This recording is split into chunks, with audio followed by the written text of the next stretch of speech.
that tomorrow night, now less than 24 hours from now, that we are going to have a lot to celebrate up and down this ticket and up and down this great land and great country of ours when we elect Kamala Harris as the President of the United States and we send George Whitesides to the Congress. Ladies and gentlemen, the next congressman from this area, George Whitesides.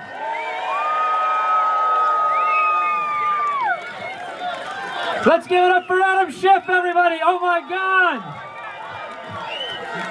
How are you doing? How are we doing, Democrats? Are we feeling fired up? Are we feeling ready to go? Are we gonna flip CA-27? And are we gonna elect Kamala Harris as the next President of the United States? What a crowd. I was temporarily overwhelmed by the large sign of my face. I tell you folks, that's a shock.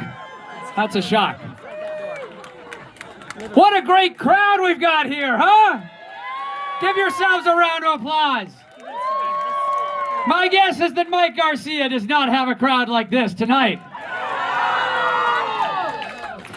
Listen, I'm going to keep it relatively short tonight because we have some amazing musical guests that are about to go on. But I just want to say a few thank yous first.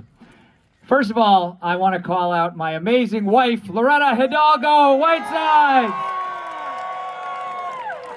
And I want to call out my amazing kids, Maya and George Whitesides.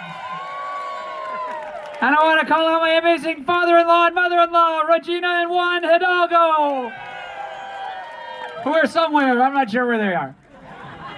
They're over there, in that corner. Okay. And now I want to call out the amazing team that not only made tonight possible, but also has just done the most incredible job. I think they're the most incredible congressional campaign team in the entire country. So will you join me in giving them a big round of applause? In particular, I really want to call out my campaign manager, Emma Harris. Where's Emma? Here. I don't know where she is. She's somewhere. And Nadia Abrica, our organizing director. Let's give it up for Nadia.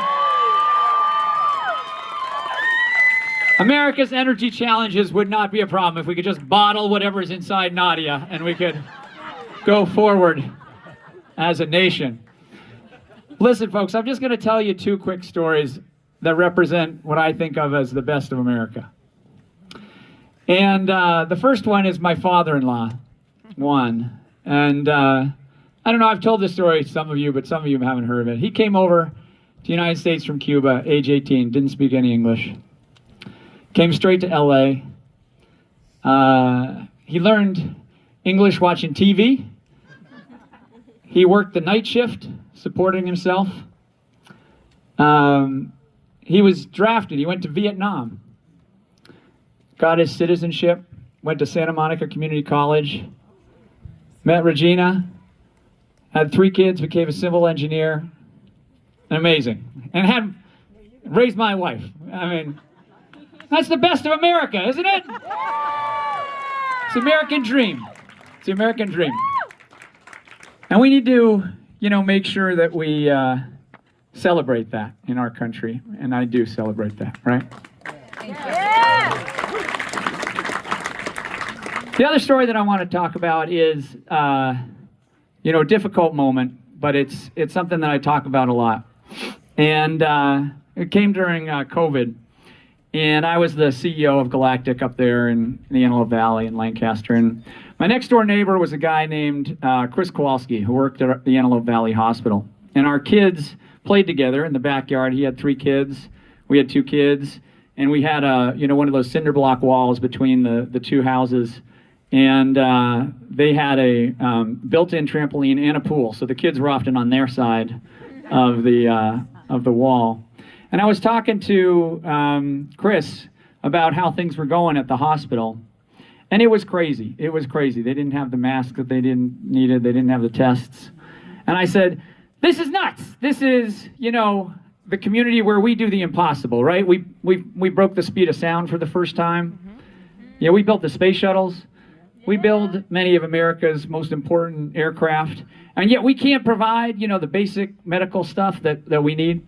And so what I did was I called up the folks in our community. I called up the head of Edwards Air Force Base, and I called up the head of NASA Armstrong Flight Research Center, and I called up the heads of the hospitals and the heads of the cities and the heads of the community colleges, and we all got on the phone together, and we started doing a thing every week, and we called it the Antelope Valley COVID Task Force. And at the beginning, we would just say one thing, which was, what do you need to the nurses and doctors there? And at the beginning, it was the masks, and then it was, the testing machines and other things. And a few months in, the head of the hospital came to us and he said, we have this dangerous moment where we're doing this procedure on some of the folks, and it's dangerous for the nurses and the doctors. And could you guys invent something that would, help us protect our frontline nurses and doctors?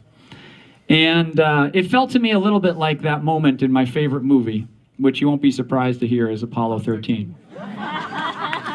And you know the moment that I'm talking about, right? You know the moment when the spacecraft is off broken in lunar orbit, right? And they call their smartest people into the room, and they're like, okay, here's all the stuff that we think is in the spacecraft, and they throw it on the table, and they get their smartest folks to work on it, and they come up with a solution, because that's what NASA is all about, right? Taking on tough problems, solving the impossible, doing the things that need to be done with a sense of optimism and hope. That was what we did. That weekend, we got together some of our smartest engineers from NASA and our company, and the guys and gals who were running the emergency room, and they came up with a solution. And the best part, or the part that most inspired me, was that on that Monday, we were building that thing on our shop floor. And it wasn't just just some of the engineers, but it was the folks, the lowest folks in the sort of the technician ladder were sitting next to the senior vice presidents of engineering and everybody else. And they were there because they wanted to help, right? Because they wanted to make a difference, because they wanted to step up to help members of our community. And that's, to me, the best of America, is that sense that we step up in moments of need for our neighbors, right? And that's what all of you are doing here tonight, right? You could be anywhere tonight, but you're here because you are stepping up for your community, and you're stepping up for CA27, and you're stepping up for the state of California, and you're stepping up for the United States of America. Because what happens in CA27 influences what happens for the whole country, right? As we vote, so goes the nation, right? And that's why it is so important, this election, right? Because if you care about reproductive freedom, right? If you care about protecting Social Security, right? If you care about protecting the future of our kids and the safety of our kids in schools, right? If you care about the future of our climate and our planet, and if you care about the fundamental nature and protections around our democracy, we have got to step up, right? We have got to step up, and we got to flip that house. And that is what we're going to do tomorrow. Okay, so now I'm just going to do one thing, which is a point of personal privilege. I want all the speakers to come up here tonight so that we can recognize you. Can everybody who's spoken come up here? And you can just stand here. We got a lot of people here tonight, and many of them could have been anywhere in the country or in the state, and they're here in Santa Clarita, right? So can we give them all a big round of applause from Santa Clarita and the Antelope Valley? Still a little freaky to have that head. Aren't they great? Now, are we going to re-elect Pilar Schiavo? And are we going to elect Kip Mueller? And of course, are we going to elect the amazing Adam Schiff to the Senate? Listen, folks, we're here together because we can make a huge difference together. We can bring positive change to our community, and we can also bring positive change to our entire country, right? And that is what it is all about. So we have 24 hours to leave it all on the field, right? My hockey coach used to say, you can't control the result of the game, but you can control your level of effort, right? And that's what we're going to do. We're going to leave it all on the field. We got more shifts tomorrow if you want to sign up, right? But you can text your friends, you can email your family, whatever it is. This is going to be close because in 2020 it came down to 333 votes. But I want to give you hope. You want to know how many doors we knocked this weekend? 23,000. So we're gonna do this, okay? So let's give these guys a big round of applause one more time. Let's get that head out of here because I'm gonna this is the weirdest thing ever. And we are now so appreciative. We're gonna take a 3-minute break, okay? But I'm so honored to be able to say that we now have one of the greats of rock and roll history here tonight with us, okay? You know him from Crosby, Stills, Nash and Young. This guy's in the Rock and Roll Hall of Fame, everybody. So we're super grateful to have the amazing Stephen Stills here tonight.